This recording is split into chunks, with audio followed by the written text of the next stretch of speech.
We thank Simon for that report. Now, this morning, Attorney General Dana Nessel is blasting the flurry of lawsuits over the state's presidential election count.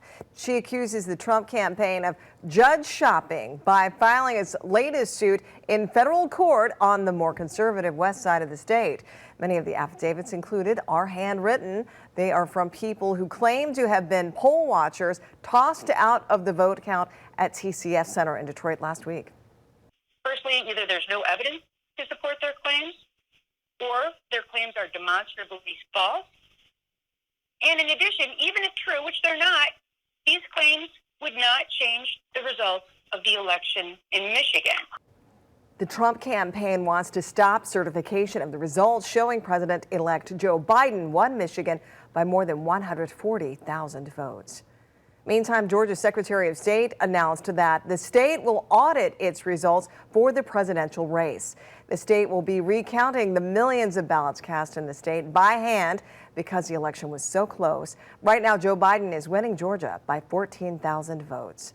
Joe Biden is forging ahead with the transition into power. Later today, the president-elect is expected to formally announce Ron Klain as his White House chief of staff. Klain served as Biden's chief of staff during the opening years of his vice presidency. Klain also served as the coordinator to the Ebola response during the 2014 outbreak.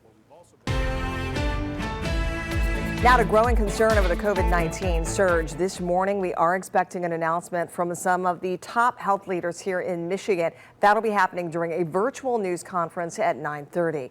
The announcement comes after the state reported more than 6,000 new COVID-19 cases on a Wednesday. 42 additional people have lost their lives to the virus.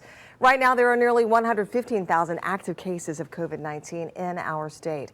Oakland University is turning to virtual learning next week. Starting Monday, all faculty will be required to have remote classes. Lawrence Tech is also returning to online classes on Monday.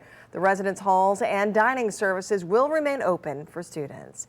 And the coronavirus has claimed the life of retired Third Circuit Judge Dalton Robeson Jr. He was appointed to the court in 1974 by Governor William Milliken.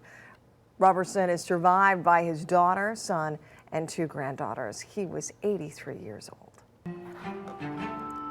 We've just learned Tropical Storm Eta has made its second landfall in Florida, this time in Cedar Key. The National Hurricane Center says the state's Gulf Coast could see life-threatening storm surge today.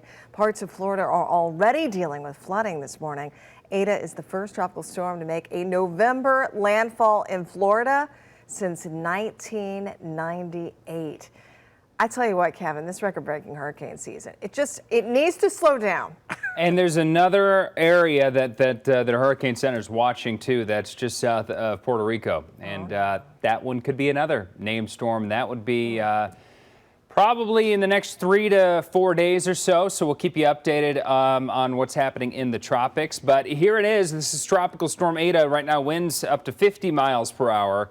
And it's moving quickly, though, to the northeast. And that's a good sign. It's going to move quickly across Florida and eventually move out toward Jacksonville. By this afternoon, by 1 o'clock this afternoon, it's probably going to be just north of Jacksonville. And that's going to keep moving northeast back over the Atlantic by this evening. And then by tomorrow, it's picking up forward speed and also weakening as it moves across the Atlantic. But it should stay offshore of the Carolinas, the Outer Banks, and that keeps moving to the northeast so through the weekend.